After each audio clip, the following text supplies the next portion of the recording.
So welcome to this edition of the Native News Update on this Tuesday, February 9th. I'm your host for today's program, Paul Demain. Many of the stories right here can also be found at our website at IndianCountryNews.com. Here are the news stories for the day from the Associated Press and other Native news sources. U.S. District Judge Lawrence Pearsall in Rapid City, South Dakota, has ruled that a key witness must appear in court for a competency hearing before the trial of Richard Marshall begins next week. Marshall has been charged in the murder of Anime Pictou Aquash on or around December 11, 1975. Theda Clark has been ordered to appear before Judge Pearsall on February 16th, the day Dick Marshall's trial is scheduled to begin in federal court. Marshall, 58, is one of several people now charged with the death of Aquash, an American Indian Movement activist whose body was found on the Pine Ridge Reservation in February of 1976. Clark's name came up repeatedly during the 2004 trial of Arlo Looking Cloud, but Clark has never been charged. She has now been called as a witness. Her attorneys maintain that Clark, who is now in her 80s and lives in a Nebraska nursing home, has medical and age-related problems that make it impossible for her to serve as a witness. Both the defense and the prosecution oppose those motions. Judge Pearsall denied the motion and called for Clark to appear in court. Marshall's trial is scheduled to begin that afternoon. Federal charges against co-defendant John Graham were dropped last week in federal court. Graham and Thelma Rios now face charges in state court related to Aquash's death. Those charges also carry a penalty of life in prison. The American Civil Liberties Union filed an amended class action lawsuit in federal court this week to restore the voting rights of American Indians who were illegally disenfranchised in the 2008 presidential election. The lawsuit was filed in the U.S. District Court for the Western District of South Dakota on behalf of Kim Koloff, Elaine Janis, and others who attempted to vote in the election but were improperly removed from the voter rolls due to felony convictions. Because state law only disenfranchises individuals sentenced to prison, and both women were just sentenced to probation, election officials unlawfully took away their voting rights. The lawsuit charges that South Dakota's officials illegally disenfranchised the individuals with felony conviction has been caused a disproportionate and negative impact on American Indian voters who are overly represented in South Dakota's criminal justice system. The lawsuit also contends that the removal of individuals' names from the state and county voter registration list based on felony convictions for which they were sentenced only to probation violates their rights to equal protection and due process under the federal and state constitutions, the Help American Vote Act, the National Voter Registration Act, and Sections 2 and 5 of the Voting Rights Act. The lawsuit names Secretary of State Chris Nelson, Shannon County Auditor Sue Gunji, and members of the State Board of Elections as defendants.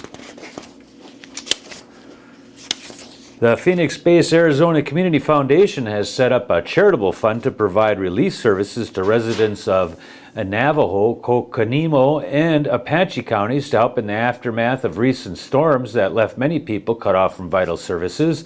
ACF will distribute the money through its Northern Regional Office as well as its affiliate, the Hopi Foundation on the Hopi Reservation.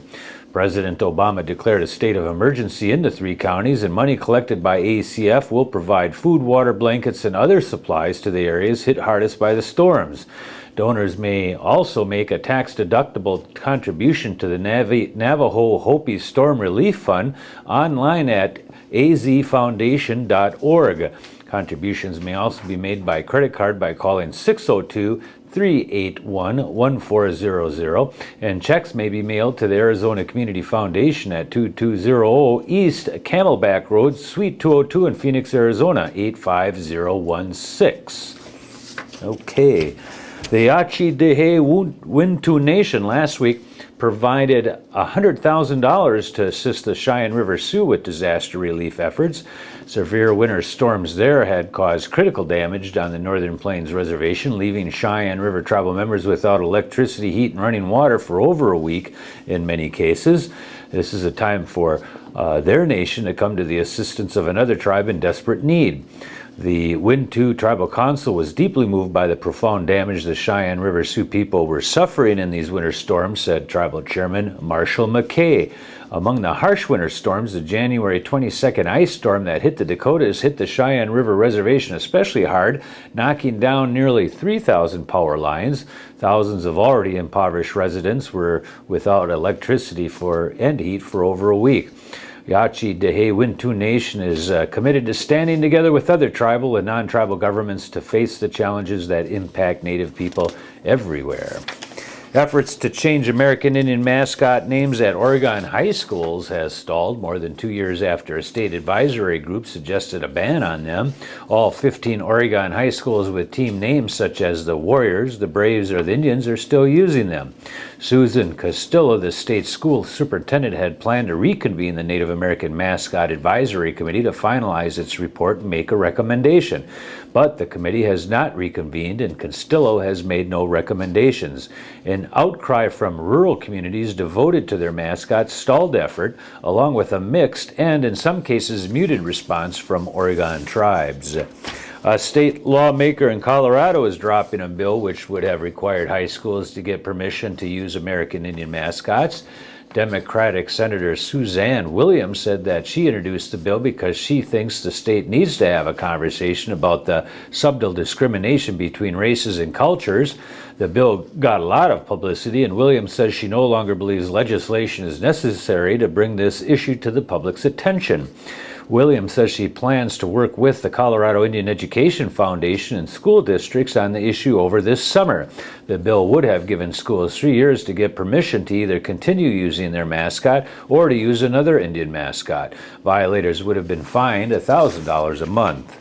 The Bureau of Indian Affairs announced this week that it has named William Tandy Walker as the director of the agency's Southwest region. Walker, a member of the Chickasaw Nation of Oklahoma, had been serving as the acting regional director since September 2008. The region oversees 9 BIA agencies serving 25 federally recognized tribes in New Mexico, Colorado, and Texas. The BIA says Walker is currently on a 120-day detail as the acting deputy bureau director of the agency's Office of Justice Services in Washington, D.C.